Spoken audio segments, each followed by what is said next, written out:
What's up, everybody, and welcome to a brand new episode of We Got Issues. We have another special guest here today. I'm actually very excited about this, but before I mention who he is, which again you guys can see who he is right now, let me read out some of his accolades in here. You may know him from his two-issue miniseries, JLA Secret Files and Justice League for DC Comics in 1997. He would return in 1998 with the JLA Tomorrow Woman. He was also a regular artist in Ultimate X-Men from February 2007 to January 2008. In 2011, he would take Swamp Thing to new heights along with Scott Snyder. They would take the New 52 initiative for Swamp Thing and make it one of the most demanded series during the initiative, with the first printings of each issue selling out well before the release dates. His work in the series garnered him nomination in 2013 for the Shuster Award for Best Artist and Best Cover Artist. In 2017, he would win the Shuster Award for Outstanding Artist on Wonder Woman Earth 1, and he was nominated for the Eisner Award for Wonder Woman Earth 2 in 2017. Ladies and gentlemen, Mr. Yanick Paquette, how are you doing today, sir? Man, I was scared that you would go to because you started with my very early work, and I thought, oh man, is he gonna go through that immense list? Because I don't know how many books I've done, but quite it's pl- quite a it's few. it's quite a few. Yeah. I should actually say you're in Montreal, so I should say bonjour. Comment ça va? Ben oui, ça va très bien. Ça va très bien. C'est le maximum du français qu'on a. All right. Okay, I'm saying that's your max of French.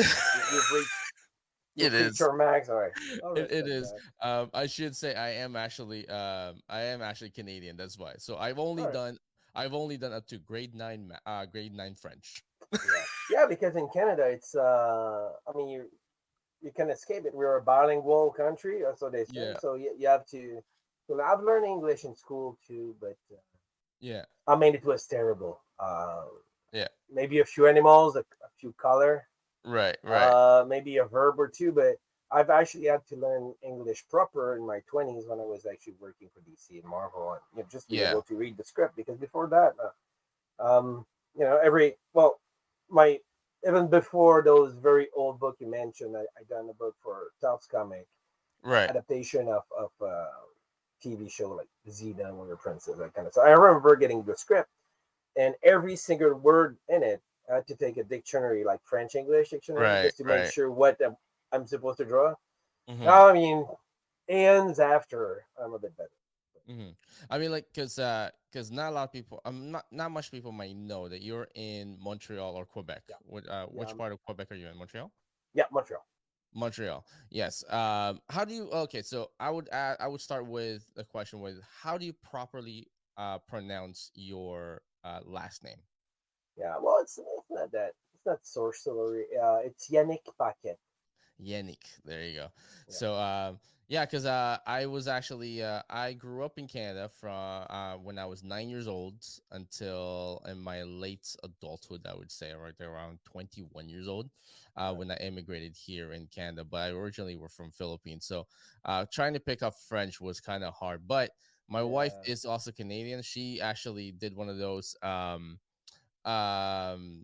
of not transfer, but there's a program in Canada where they would take all high school students and they would just place them in like in the middle of nowhere in Quebec where they only speak French. Yeah, So the only way to yeah, survive is French. yeah.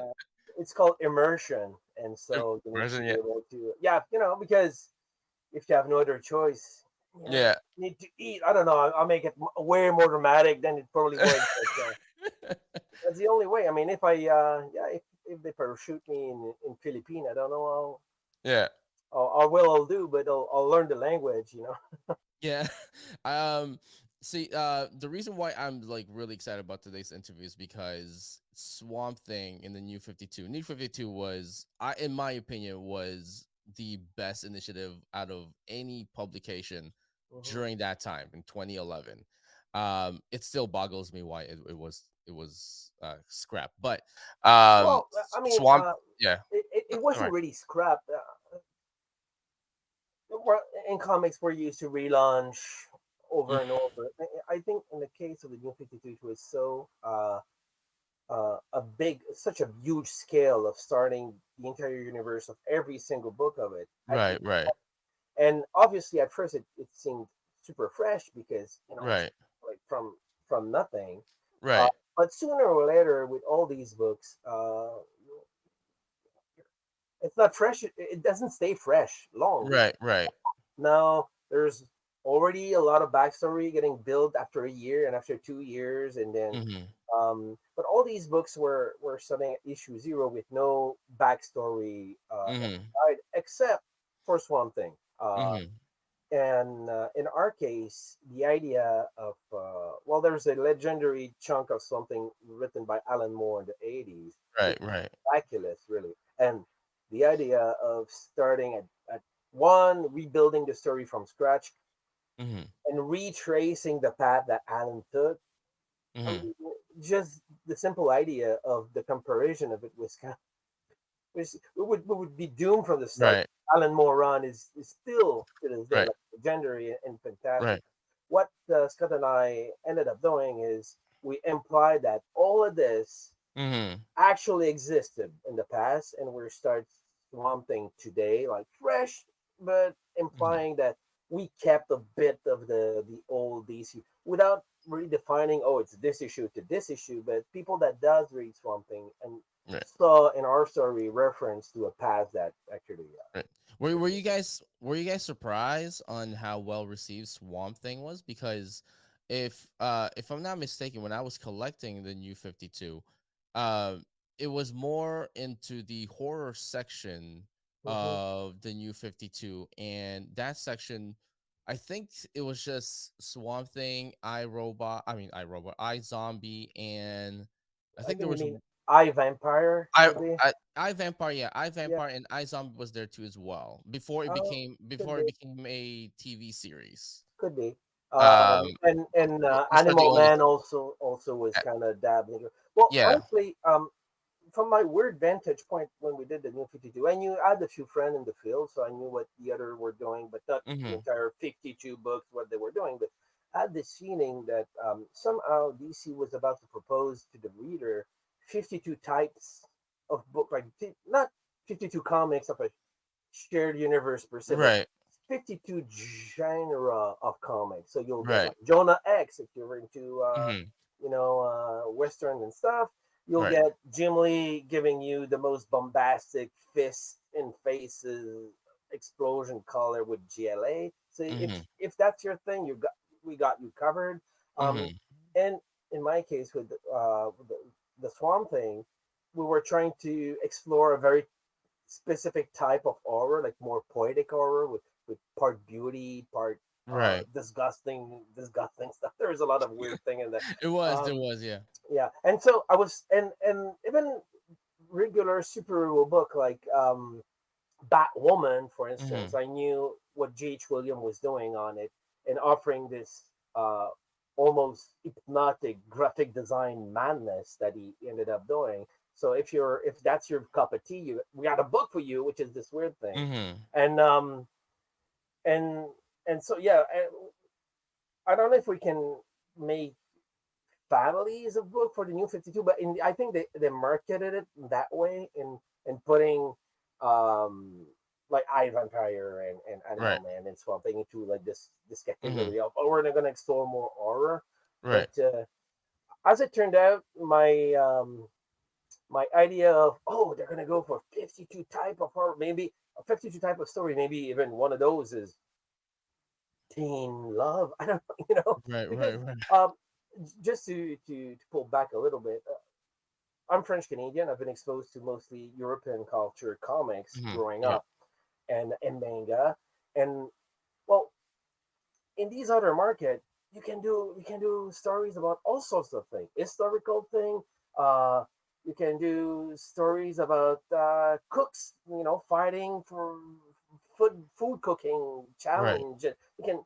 There's no limitation of, oh, comics is about superhero fighting and spandex, Right. in America, that for me, that was always kind of a curiosity, that why, except if you're really underground and weird and experimental, Mm-hmm. It always had to be some sort of a wrestling match type thing with bad guy and good guys, and all that really matter is what's are the power of the good guys and the power of the bad guys, and that the conflict arise from this. And at the Right. same time, there were, and it's not that the culture couldn't accept other things. It's, Titanic at the time was like making a tons of dollar, as a Yeah. movie. It was a love story, so it Right. was not a proof that only superhero works. It's just that for some reason, American comics landed somewhere in the 50s, and never, and then there's been a bit of history of repression of other format, Right. to some uh, controversial books that would say that these comics are bad for children, and at the end it became this idiotic. That's a word. I'm not sure. Yeah. Uh, uh, like very very good and evil kind of battle with Right. superhero, but this is so much limiting.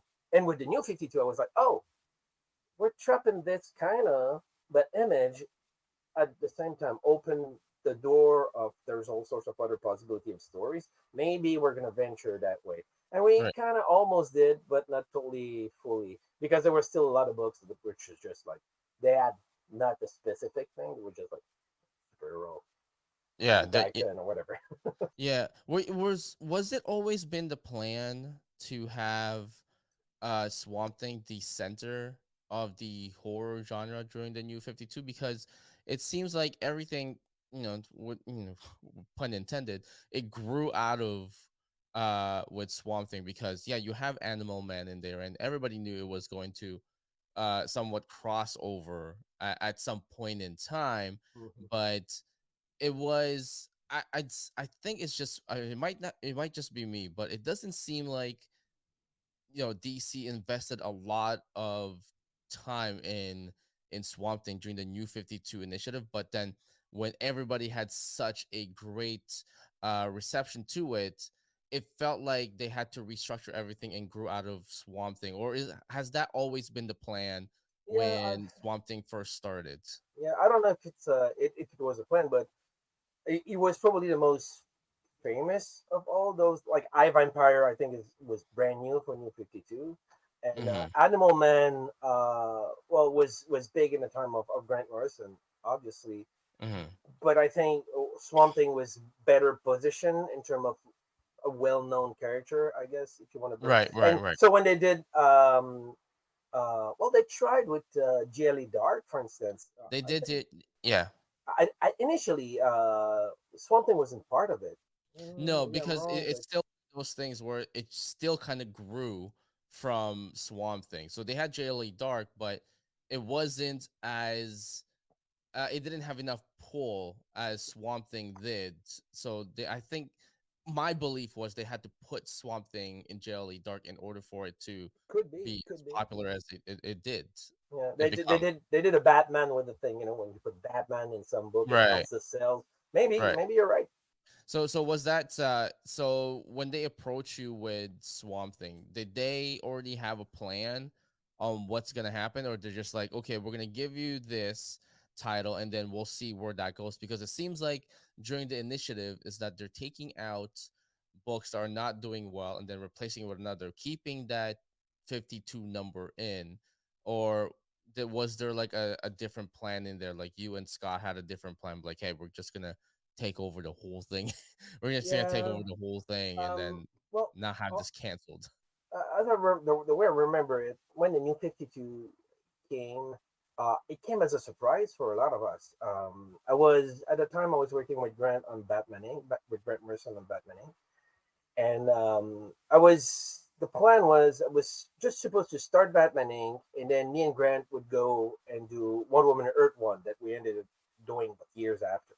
Hmm. But that was the plan, and I think even if you look at Batman Inc. as a book, it's not.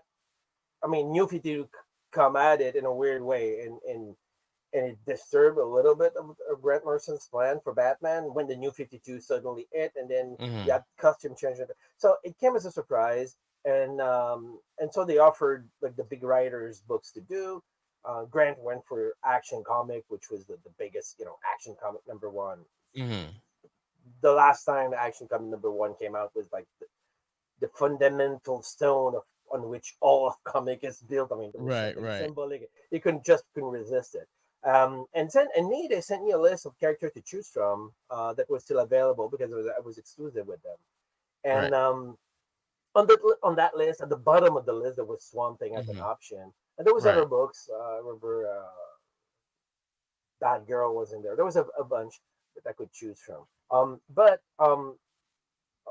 before comics, before I did comics for a living, I was into entomology. I was a biologist, Mm. and even before that, growing up reading European comics mostly, I found uh, at some point a circus book by Bernie Wrightson in French, and Hmm. I became a fan because Bernie art double lightning, the dramatic lightning of Bernie Wrightson was so different from what I was used to Europe. You know, Tintin, for instance, or Right, right. Aster. I don't know if you know any of these characters, but I mean, in terms of the light and the drama, the graphic prowess of Bernie Wrightson was just something different. So I became a fan. I started to try to find more Bernie Wrightson material, and that's a bit how I kind of managed to find my way inside of the American comic industry, Hmm.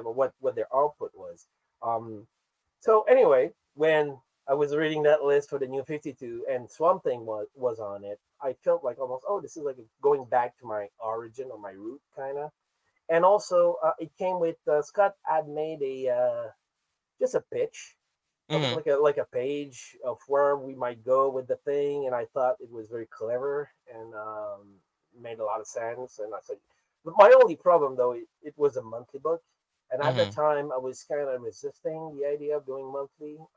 It's a lot of work. I mean, there's guys that can do monthly, like Yeah. John Romita Jr. can probably do 3 monthly a month or something Right. because his graphic language kind of allows it.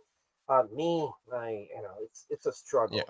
No, So that's been like the ongoing theme with all the artists I've been yeah, interviewing. That monthly has just that, been, that might I've done monthly. I've done yeah, Gambit. I've done Ultimate X Men. I've done like a few books like on the monthly schedule, but it's not an LT living. And all the time, it's like, how can I can do? I have to do shortcuts and cut corners in order to make the deadline. And right, right, artistically, it is frustrating. So my goal was to not do that right. anymore.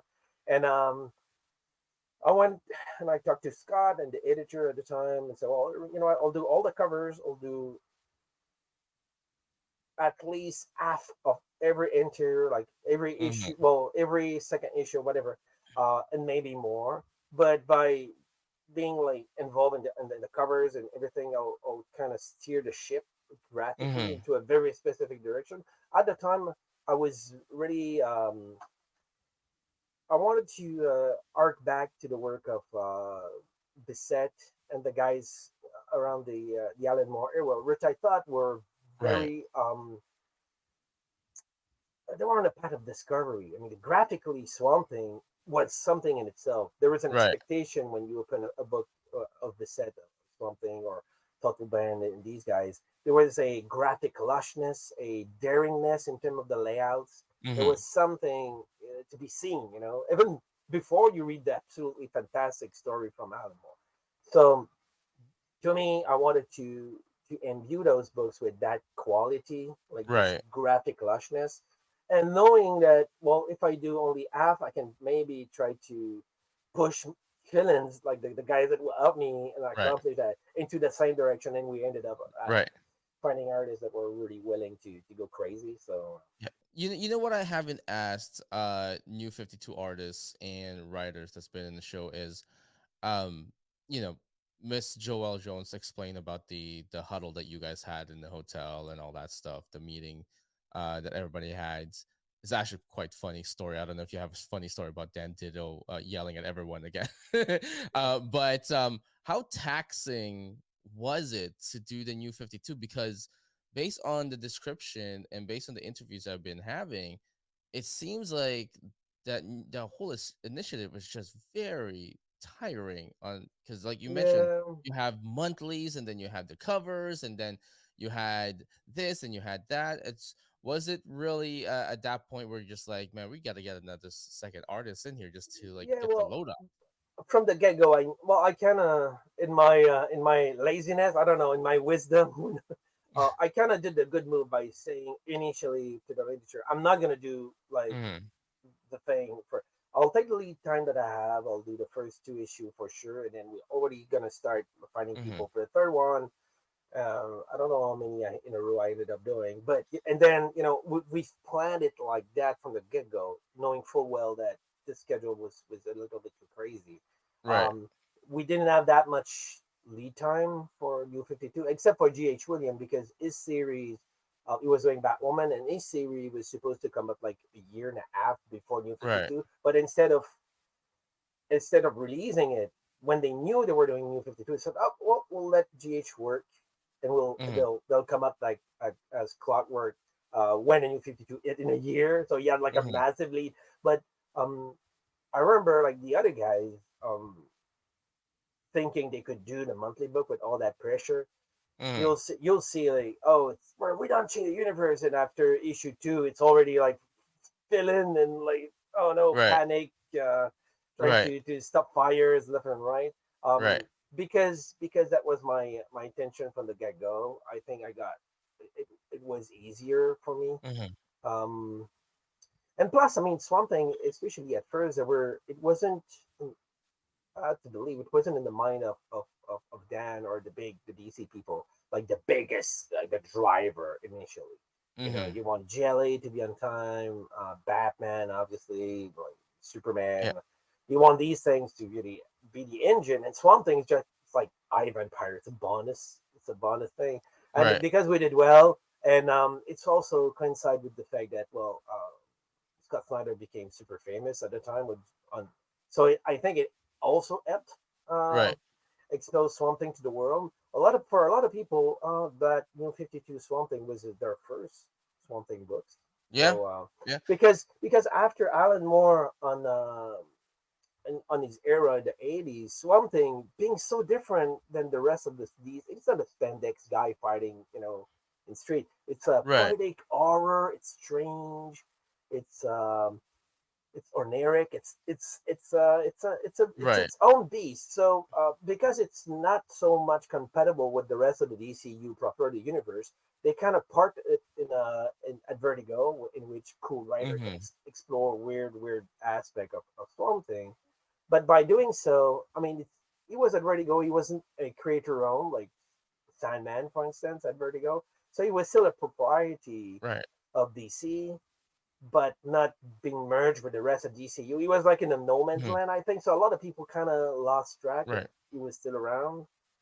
So when the they he got a little bit of promotion, through the New 52, then people got. I mean, if they were doing the kind of promotion they were doing for New 52 for Mm-hmm. Swamp Thing in the time he wasn't ready to go, it probably got some good number, I guess. But Yeah. there were I don't know. Right. Vertigo had its own way And of doing things. you mentioned that everyone's first Swamp Thing was the New 52. I believe that till this day, everybody compares Swamp Thing to the New 52 that you and Scott did. That's the only thing that anyone could actually compare it to, because the way Swamp Thing was written wasn't written the way that it crossed over generations, the way that you guys illustrated and the way you guys wrote it with Scott Snyder. Because like you said, prior to that, it was more of a horror theme. When people try to look at Swamp Thing nowadays, and this is just my opinion, and they look at the early days of Swamp Thing, they're just like, well, this is not the Swamp Thing that I'm looking for. And then they look at the 50 and the New 52 and be like, yeah, this is something I'm looking for. So I think that you and Scott actually redefined Swamp Thing the way that it's being presented nowadays. Because even then, because I know he went back and do a one shot for Swamp Thing, and the first thing that everybody was thinking was, are you going to be attached to it? Right. Swamp Thing. You mean Scott did a more Swamp Thing? Yeah, they no, he did a one shot Christmas special, I believe it was, for Swamp Thing. Oh, I think I, Uh th- I think it's Tom King that did that. oh, or Tom King did it? Yeah, Okay. But it's essentially you guys pretty much just revolutionized the way Swamp Thing is yeah. looked at. At the same time, the real golden age is the Alan Moore era. I mean, Mm-hmm. well, there's we're the third age maybe with our stuff. I And think you guys were the there's the fourth now, I would say with third-ish. yeah. Well, I mean, uh, the Swamp Thing from Bernie Wrightson in line in Wine was like the origin, but also just so well illustrated. It was a Mm-hmm. monster mash. I mean, it wasn't like the most complex stories. But I mean, what Bernie Wrightson required was just like give me werewolf and stuff, and Mm-hmm. Mm-hmm. he Mm-hmm. would do his Bernie Wrightson Right. magic. Right. And but the level of illustration and the classiness of the illustration back then in the 70s was Right. so out there and so beautiful. So this is like an important, a major moment. And then when Right. Alan Moore hit the United States with Swamp Thing, that Mm-hmm. revolution, not just for Swamp Thing, like but for comics in Right. Right. Right. general. So that's Right. even a bigger thing. Um, for our thing, I mean, if somehow our work had got people um, to be curious about something and go back and read those two other era, but at least the Alan Moore era, which I think is an Mm-hmm. important reading for Yeah. anybody interested in comics. Well, I'll feel like I've contributed to that character, but Right.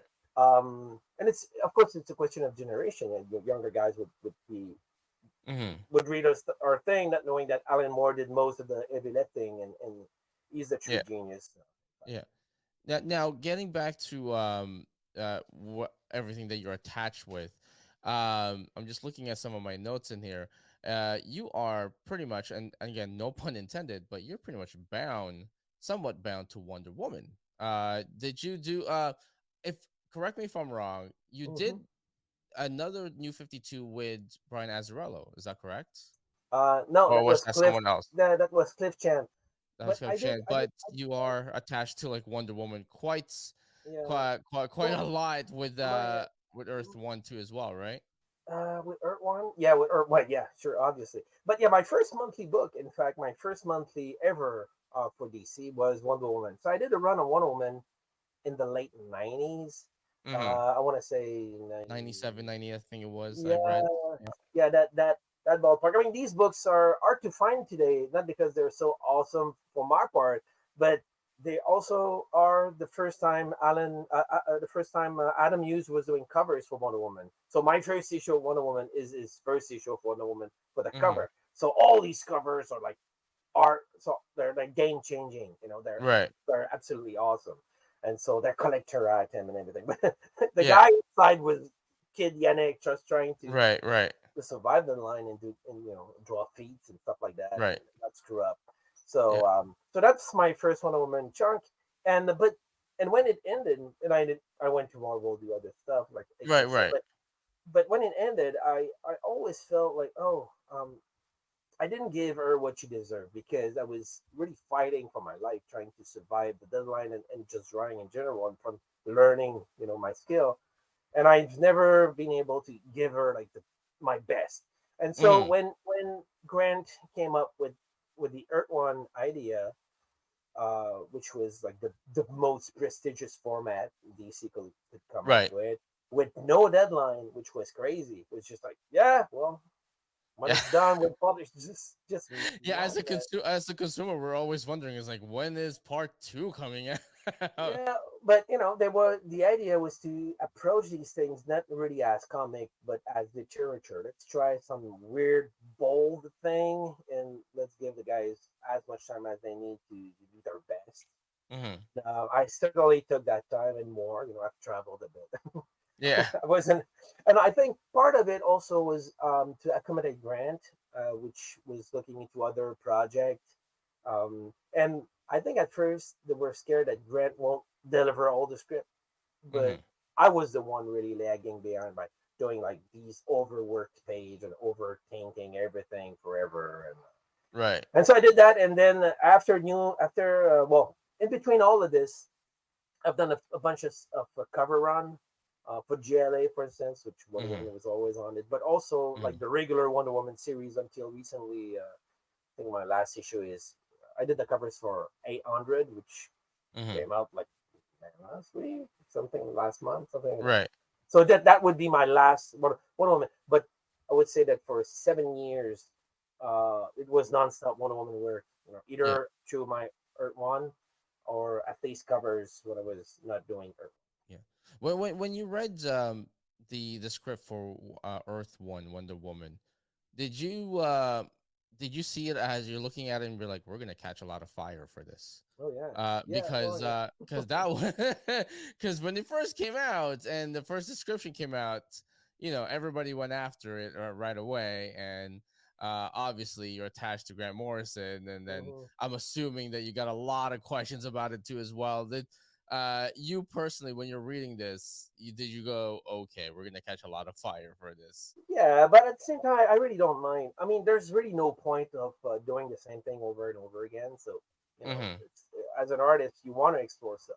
Um, well, One Woman is a bit different from any other character you can work with in the industry, because she's not just a character. She really is a symbol, Mm-hmm. and that's make her. I want don't not, I don't want to say more dangerous to work with, but I mean, if Yeah. you do like a terrible Batman story, it's Mm-hmm. ridiculous. All right, Mm-hmm. you don't get eight male from the orphan of America or Right. whatever, because he's an orphan too, and what the hell are you doing with Batman? But Wonder Right. Woman, because she symbolized uh,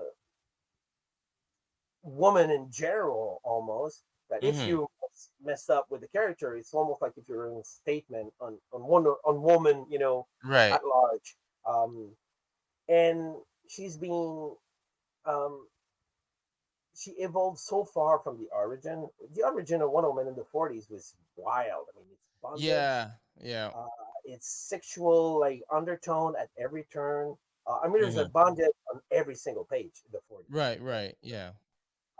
But we could just that's craziness, and well, let's consider One Woman from the 60s on instead, because Mm-hmm. by the Mm-hmm. 60s she made the cover of uh, Miss Magazine, which was the feminist magazine at the time, and she became the Right. symbol that we know today.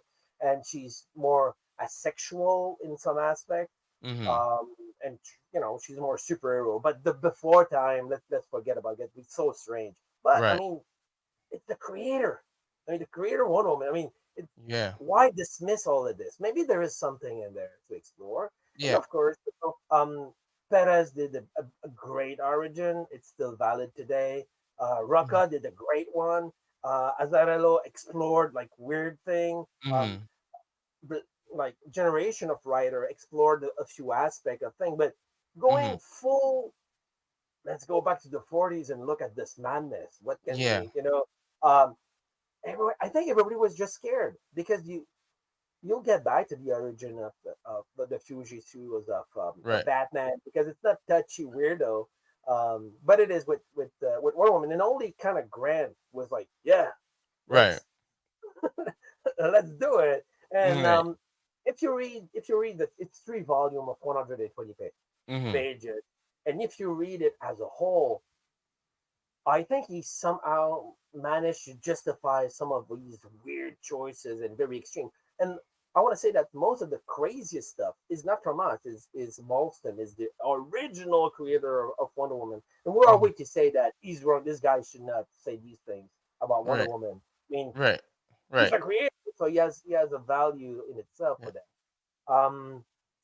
And so the story is, and plus because it's a Earth One, we can take a lot of liberty, and people would look at those decisions. Oh, this is canon now, and Mm-hmm. they feel like their universe is crumbling because they came with expectation of what Wonder Woman is. But with Earth One, you can do, it's like Elseworld. You can just Mm-hmm. explore a Mm-hmm. different facet and just reinvent things. And our goal in it was, well, a bit like Batman, is mission in life is to get rid of crime. But Right. obviously you'll never get there, because there's Mm-hmm. always more crime, and so it's forever. It's an Right. anon. He'll die, and there'll be more crime, and Yeah. he'll fail his mission in the end. Right. But one woman could actually manage to fulfill our mission, which Yeah. she leave the island, she get to man's world in order to uh, teach and create a new partnership between man and woman, Mm-hmm. which is more equal footing and like modern in a way. By opposition to when the Amazon had to leave Greece for the island as they were being enslaved and abused, she's coming back to the man's world in order to reestablish like a new order, Right. like getting rid of the patriarcha and creating a matriarcha, or at least some sort of equilibrium in society. Right. And that's our mission. And so in all the other precedent comics of Wonder Woman, that's always our mission, and those are the bad Mm-hmm. guys that prevent it from Mm-hmm. fully happening. And I think Grant was like, well, what if we'll go into that journey into 3 volume, and by the end of the 3rd volume, she's managed to change the world. She Mm-hmm. managed to do what she's there for, and of course, it's like this weird utopian vision of the world that it's crazy. It's the Malston weird vision Right. of of of a society. Um, I just want to add that in today's internet world, and the relation between creators and creation and the fan is kind of weird, because as we explore what is the end game of Malston and we try to depict it, readership kind of reading it that, oh, this must be Grant Morrison like dream of a society, or whatever we do in the book, it's what we believe like politically, this is what we want Mm-hmm. to bring forward to reality. And so if we say something, if a character says something in a book, it's like if we're saying it as an individual in society all the time, even if it's a bad guy, even if it's somebody that is wrong, we're Mm-hmm. having say, I mean, there's a one of famous example that created a bit of a stir with the first Wonder Woman book. Is at some point, I mean, she's coming from a society where bondage is part of the everyday relationship. Mm-hmm. It's a proof of respect, but also um, you trust the other. In that. But it's a weird thing. I mean, I'm not into bondage myself. Right. Right. Right. It's coming with all sorts of code, and they in the island they've managed to make this part of the society fabric. And so she saves Steve, and our story is a black man.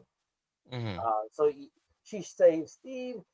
They escape to man's world, and then she feel like she's bonded to Steve in some way. So she offer him like a collar, so it can be bondage to Right.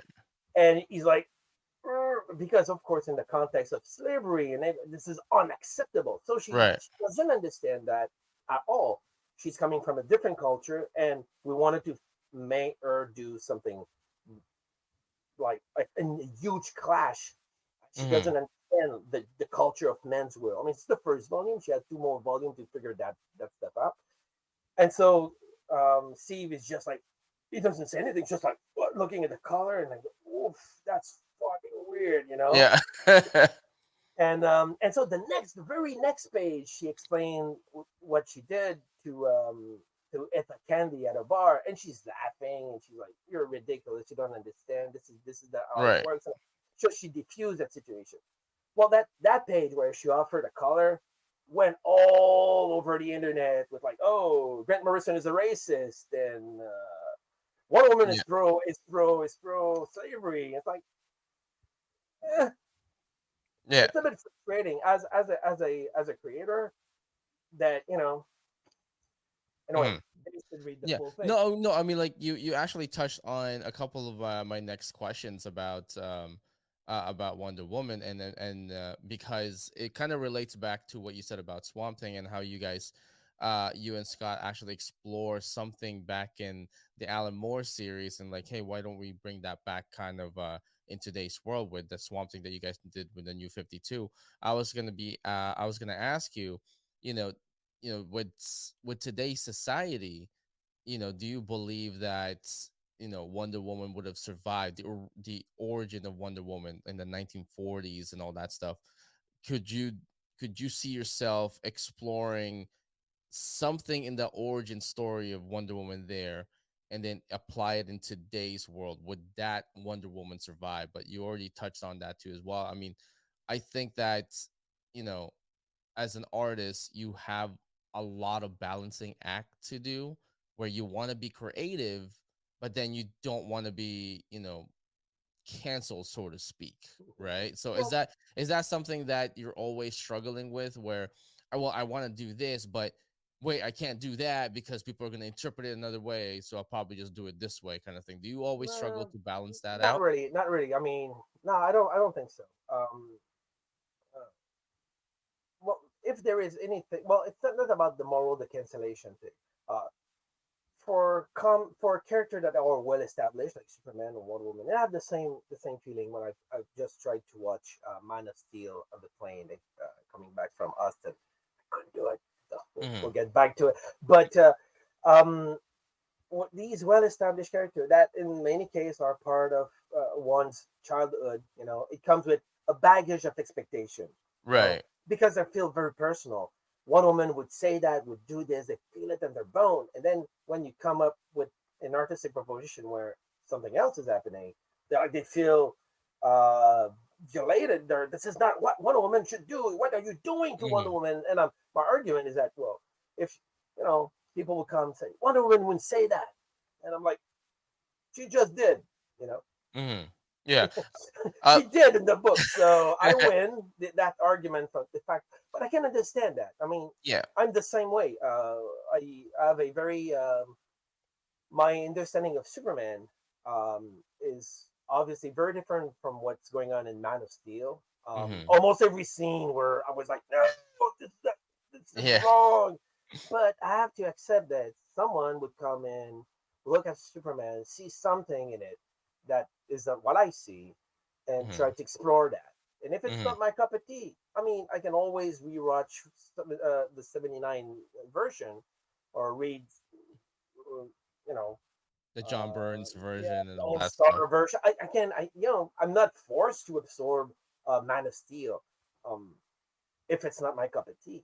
So the Hmm. same thing with Wonder Woman. If you're thinking like the Perez is the thing, and if we want to relaunch Wonder Woman, we should follow the Perez the way of doing things, and not the weird kind of experimental thing that we ended up Hmm. doing. Well, maybe Earth One is not for you. Um, Right. but as an artist, I wouldn't. I would have no pleasure redoing what has been done before. I mean, Wonder Right. Woman and all these characters, they're like complex jewels in which my job as an artist is to find an unexplored facet of it and try to describe, oh, I see something, a different angle that Hmm. is valid, and I try to defend that validity. Maybe sometimes it's so remote for other people and they don't buy into it. But at least my job is to try. Exactly. Yeah. I always ask this to all the writers and to all the artists that comes by, and um, how important is it to you to keep your IP, your own ideas, your own creation? How important is that to you? Because I've met a lot of artists, I've met a lot of writers. For them, it's like, what, I have this idea already. If my IP gets lost somewhere, at least there's a credit that I have created this. But there's a lot of people, just like Jim Starlin, which I spoke with. He believes that that's definitely something very important for artists and writers to definitely think about. That IP is, that's your own creation, that's yours, right? Hmm. And no one should own that. How important, to you personally, how important is that to you, to keep your own creation Yeah. Well, yours? so far my career has been to attach myself to like existing IP from like massive corporation. Hmm. So and that was always kind of the game plan for now. I mean, if you want to be able to find your place and find your audience in Right. comics, starting from scratch with the I don't know my superb creation Butterfly Boy, Right. from my web comic that doesn't exist. Don't Google it. But let's say Right. that's my thing, Butterfly Boy. Um, I better off do like a decade of Batman and super and X-Men and whatever, and then use the vast machinery of Warner to promote their IP, but Hmm. my name is kind of Right. scotch tape to it, so I can rise in the exposure that these IP would give me, and then eventually you need to cash out. You need to Hmm. feel like, all right, people know why no Batman, obviously, but they know who I Hmm. am to a point where if I go and release Butterfly Boy, I got to Hmm. do it now. I got. Right, right, Then people will say, "Oh yeah, it's Yannick from all these things that I've been exposed to." So in that context, I have no problem working for DC and Marvel and knowing full well that everything I'm going to come up with is theirs. I mean, take it. I mean, that's my contribution. I'm introducing this new villain. It's my own design. It's yours. I mean, hmm, I'm getting paid well. right, Okay, right, and that's the deal we have, and I have no problem with that. And plus, I mean, once in a while, I do get some money out of. Oh, they're using something in a film, and it's not real. It's not like life changing money by any right, stretch. right, But there's. I was not even that was not even planned. I mean, all right, cool, I'll take it. But one day, I'll cash my name like I kind of do now. right, I can't say per specifically what I'm doing, but I'm doing it for your own now. right. But because I'm so slow, I need like a year at least. Of Uh, course. but and then when I'm gonna release it, all the thunder I've managed to gather from Marvel and DC and the past work that I did will help me out sell the thing. Right. So that's the progression I see. But um, at least I do these things knowing full well that whatever if they do a Swamp Thing movie and they take the entire panels or I don't know, I Hmm. it's gonna be tough though because my Swamp Thing is very graphically strange. But I mean, if they want to do it, cool. I'll watch it and I'll laugh. I don't I don't You mind go it at premiere. all. I'll go to premiere, walk the red Yeah, carpet, kind sure, of thing. sure. Because uh, that was the deal. right. Now, I when I was talking to Jason Aaron when during my interview with Jason Aaron, he spoke about we talked about him moving going back to DC and doing Batman Off World, and why he was not compelled, but why he wanted to do that. It's because the editor now that's going to be in that he worked with before. How important is it for you to work with familiar people in Mm. order for things to work? Or or are you the type of person that like, oh, it's a new person, I can make it work, kind of thing? Or do you always look for that familiarity and so that you can work in a better space creatively? I think for writer it's more important because there's a lot of back and forth in terms of the script. Uh, by the time I draw stuff, they leave me alone. I guess. So I do my things. That said, I there's a few people out there that I kind of. I mean, if they want me, I'll say yes because they're friend. I've been working with them for Mhm. years.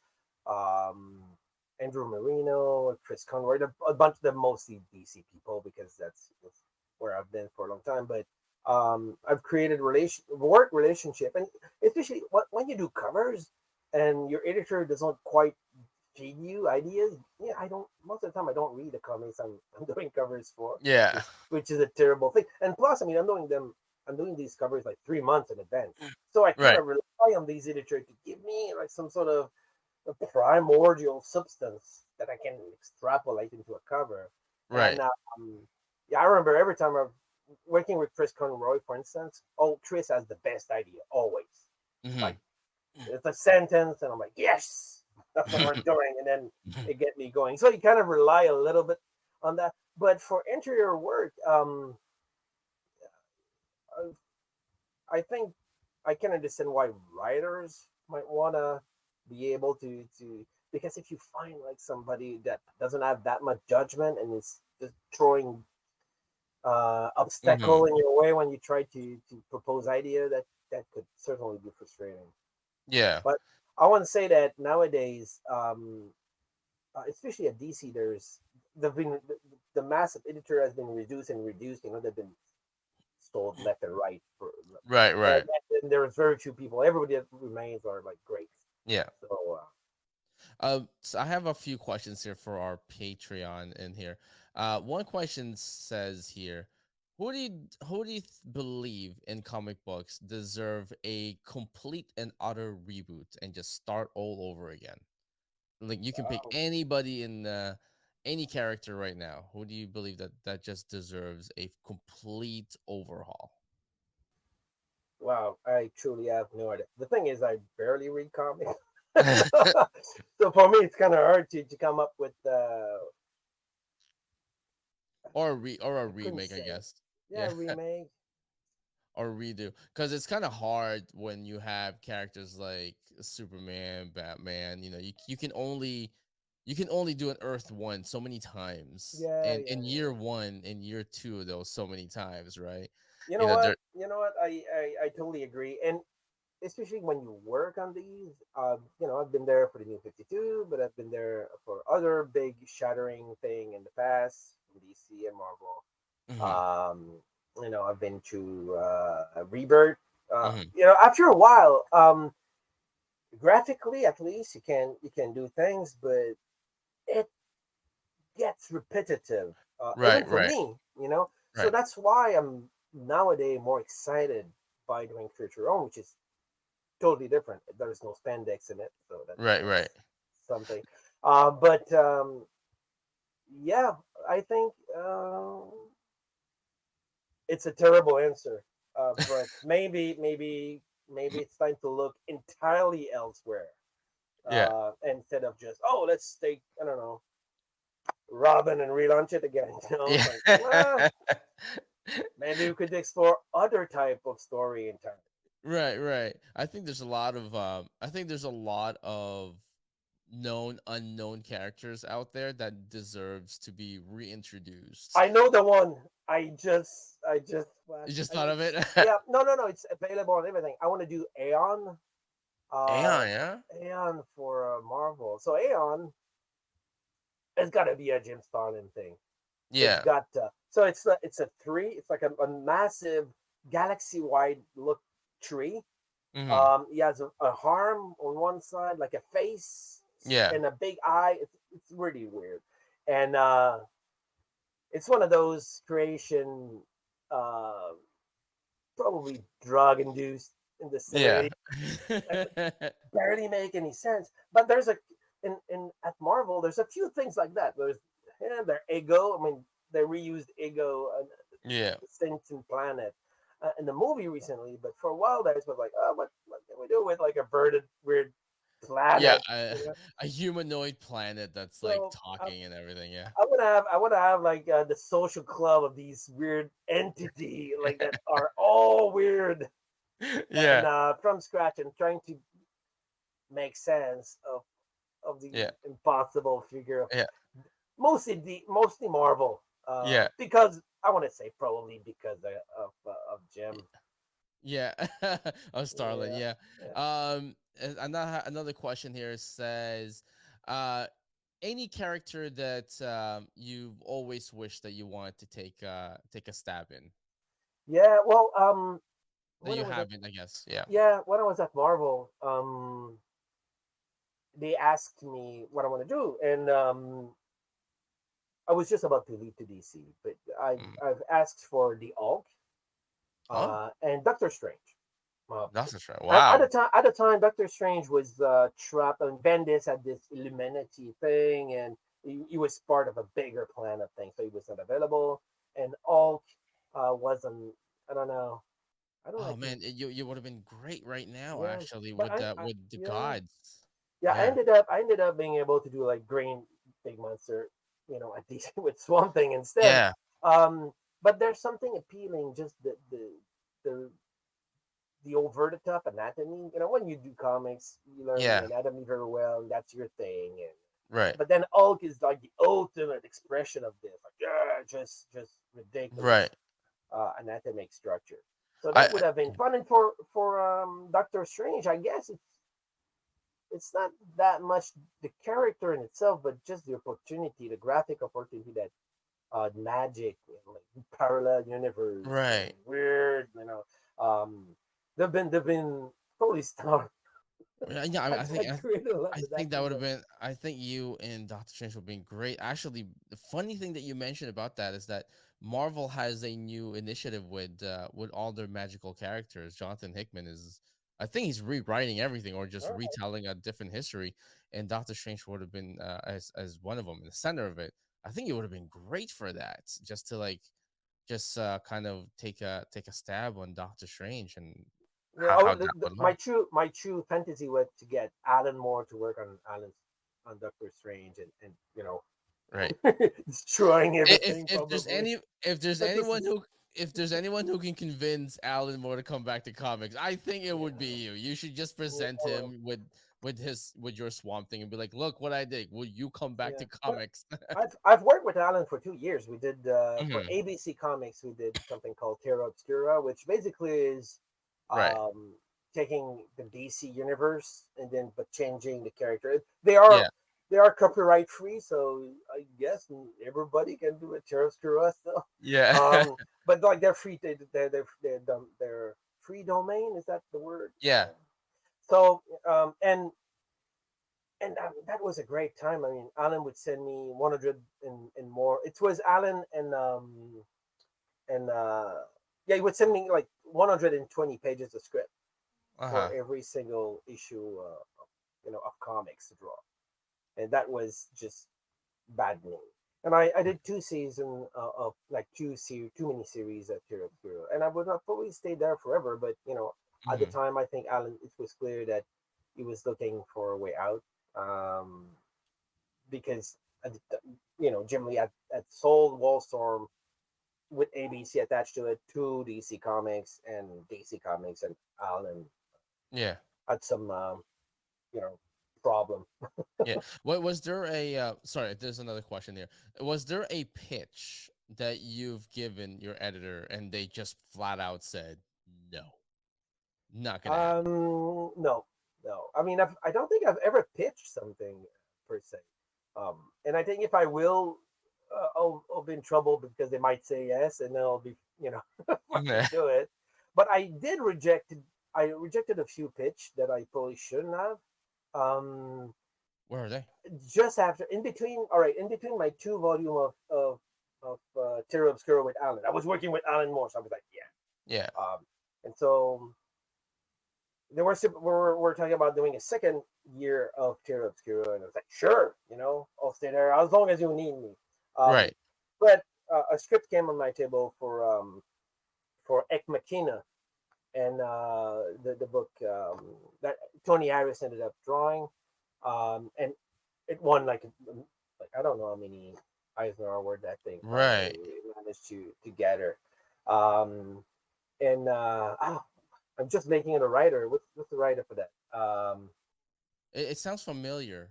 It sounds Ek familiar. Machina. Yeah, it won like in the 2000s. It won like the Eisner a few times. Right. Um, and the writer is the one that did Y for the last minute. It's ridiculous that I just blank. I'm terrible with name. I'm really Yeah. sorry.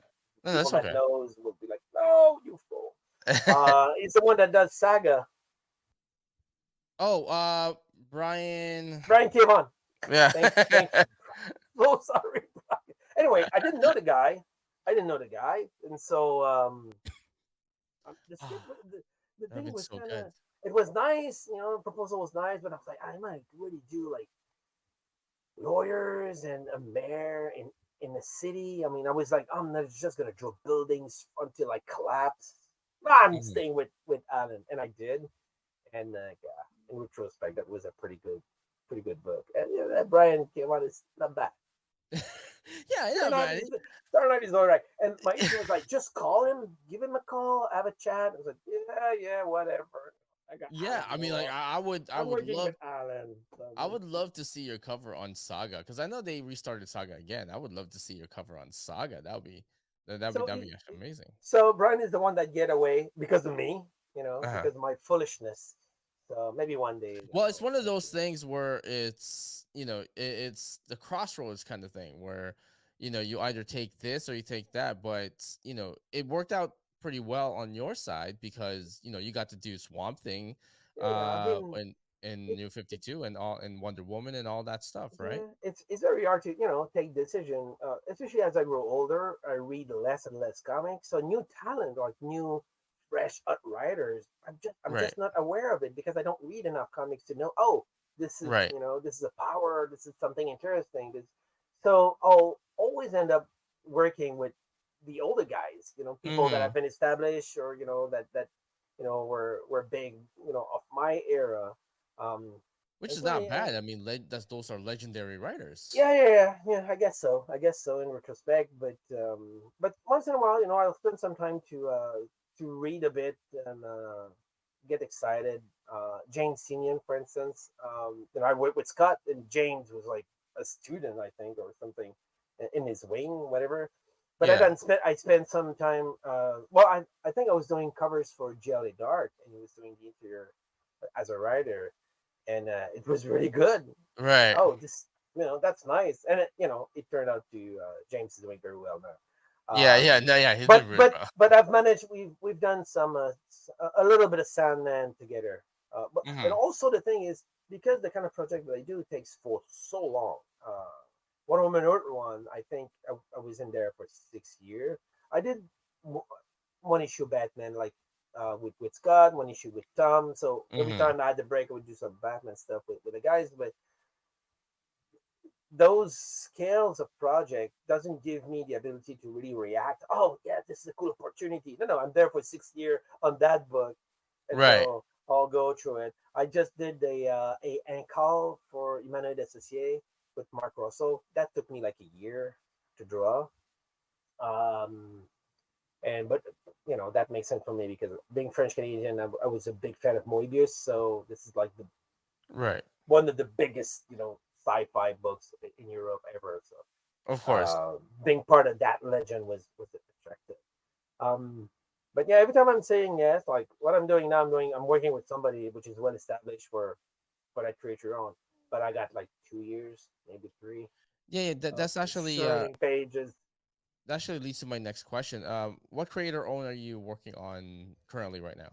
Yeah, well, I can't tell it, so it's a secret for for the Yeah. For time now. being. For now. For the Yeah. time, just know that yeah, I'm still doing covers for DC and Marvel, mostly DC. I try to do less and less cover because what I need to draw for this creature on is so time consuming. It's a Could you lot of tell if research. could you tell if the creator owns going to be a Kickstarter or it's going to be with a publisher?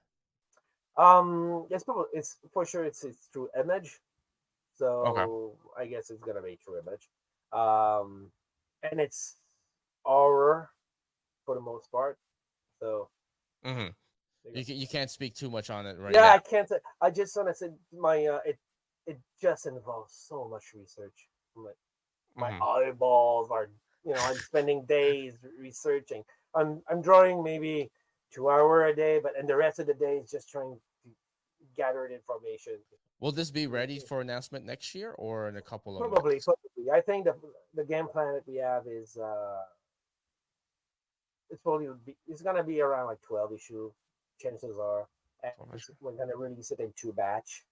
So by the time next year, hopefully I'll have enough in the bank that we can release the first half of it. Yeah. So we'll see. Hopefully, These hopefully are in the all the spring. decisions to be done depending on um, the speed I'll be able to acquire Yeah. in the coming months. Yeah. Hopefully it'll be like on the spring issue or We'll in the see. summer. Yeah. Hopefully. Is there something that you are planning that you want to release on your own? Well, beside that, I mean that's the thing I'm doing. So No, like in the future, do you have anything that oh that you want to plan that you want to release on your own? yeah, I don't know. I mean, I'm getting older and not too old, but I'm like, thinking about. I still love comic. I still love to draw, and but I'm thinking about living more than drawing. So can I maybe do some covers? I'm seeing that now, and then you'll quote me in 5 years when I'll have been stuck the day. I'll just work. Right, right. But that's the full dreams of trying to. Yeah, I'm gonna try to lower my input, my output of comics. Just travel. You you you Uh, you're not hinting that you're gonna be sailing in the sunset pretty soon, are you? not really, no. But I was toying with the idea of semi-retiring at some point, um, knowing full well that when the time will come, I'll be excited by something else, and then it won't happen. But Right. I wanted, it's during COVID, I had these reflection about what's life, why am I doing these drawing all the time, and Right. oh, You got a self at the reflection end, there. what's the end game? I'll be old and crippled maybe, and won't Hmm. be able to enjoy reality. And I'm there in the dark drawing these things. Why? So yeah, it's just maybe try to be more aware of the time that passes and try to make Hmm. decision in term of is work the only thing that matter. I live in Right. Montreal, so financially, I mean, I'm not under the gun like some of my peers that live in LA, for instance, where they're gonna work Toronto. all Toronto. I guess it's a little bit more expensive than Montreal. I bought my house years and years ago. It's dirt cheap, and now it's all paid off. So Yeah. I've been lucky on that front. So I don't know. I mean, I don't need the absolute need to work, Mm. but it'll if I still do it, it's just because I couldn't resist the story to tell. Yeah. I mean, like, no, it's been a real pleasure speaking with you today, sir. I mean, again, as someone who definitely dove into the new 52. I mean, you're one of the artists I've always wanted to talk to. The first time I spoke to you was during the height of new 52, and We you spoke were live in Toronto, maybe. it was in Fan Expo in Toronto, All right. and you had one of the longest lines, and it was hard to get your signature because that 'cause again Swamp Thing was Mm-hmm. all praise at that time. Plus, it was in Canada too as well, right? I got your signature, and then I went for Tony Daniels first, and then I got your signature because I was in line for your signature, but it was so long, so I went to Tony Daniels and then came back to you. And I was sitting in line for a while. Tony, I was sitting we're in good line for a friends, so while. I'm So laughing at Tony if I can. so it was I was during that time I was a really proud Canadian at that time because the New 52 initiative, there was a handful of Canadians there. Yeah, Jeff Uh Lemire was in uh there. yeah, David Finch, Francis Manipul was there Francis. too. So there was a good handful of Canadians Mm-hmm. during the New 52 era there. So um but yeah, no, on a personal note, Swamp Thing was one of my favorite ones, and till this day, I don't have issue 3. What? Issue 3 was the issue that everybody wanted. It went to, like, if I'm not mistaken, it went to like 4 printings. And I Issue have three could be, yeah. yeah, it went to 4 printings, and till this day I don't have number 3. I have 1 to 12. Number 3 I don't have number 3. But it was a good series. But again, sir, thank you very much for spending the time in here. And I'm looking forward to that Image Comics. That's the secret project that you have in there. All That's right. definitely something to watch out for, because every time your name is attached to something, I'm just like, this is going to be really good. So it's always a home run or a triple double. I don't know how baseball works. I'm not much of a Me neither. baseball fan. I'm more of a basketball fan. I would say something about hockey, but I'm not much of a hockey fan. Yes, I'm Canadian, but not much of a hockey fan. So I don't know Oh about you. boy. So Yeah, uh I don't follow sport that much. But no. Yeah, so I mean, like, I'm more of a basketball fan, but all again, right. thank you for being here, Thanks, sir. thanks, And thanks. again, guys, if you guys want to follow, actually, not if, you should follow Yannick there on Instagram and Facebook. And what else do you have, sir? Do you have Yeah, Twitter too as well? I did. I'm doing a Substack, which offer me like a platform. I can do long posts like with Mm-hmm. process explaining stuff. I'm sharing brushes that I come up with Yeah, for because I'm mostly digital nowadays, so people can download those brushes. yeah. I've done posts where explaining process, share music that I write. I write music, so there was Mm-hmm. Initial Batman, which is all based on written form of music, and so people can look at the process, download the brushes I made out of a score for it. Right, So I love Instagram and Facebook, but they're just like snippet of idea. Once in a right. while, I love to just give people like a good chunk of things. Yeah, Uh, and Substack kind of works. So you can, it's free, or you can pay something to get access to files and things. But right. Right. Get the free one. Exactly. I don't mind. I'm not doing that for money. I'm doing that so I can do my things Right. and Right. plus, it's a way to fight off algorithm of of Facebook. If I put like a link in Facebook, Hmm. I don't show up in anybody's feed. So at Right. least with this, you'll get an email telling you, this is, this new post has been made. I don't, Exactly. I'm not gonna invade your mailbox too much. So there you go, Twice a guys. month, something like that. You can also find them on Substack too as well. So all those social media, and then for me, you can always find me on Instagram too as well, / uncensored nerds. And then if you guys have time, go ahead and check out my Patreon there too as well, patreon.com / uncensored nerds. Any last words, sir, before we go here? No, it's really hot here in Montreal. That's my last word. It truly is. But it's getting. I mean, I'm looking at the weather. It's getting better. I prefer that kind of heat than California right now where I am. Yeah, Oh, yeah, humidity heat is like my that's what I prefer. The type of heat in California is less a thousand knives just hitting oh you. no, oh no. It's Well, just and also, I mean, I'm so up north that I will, absorb all of that heat a bit like a lizard, in order to prepare for what's coming. Because winter will be terrible. So at least oh if I my can just god. like take it in all this heat I and then release it in mid-February when yeah. I need it again. Oh my God, winter's always crazy there in Montreal. But again, thank you for being here, guys. Thanks, man. If you guys have any questions, definitely let me know. But until then, I will see you guys next time. Peace out.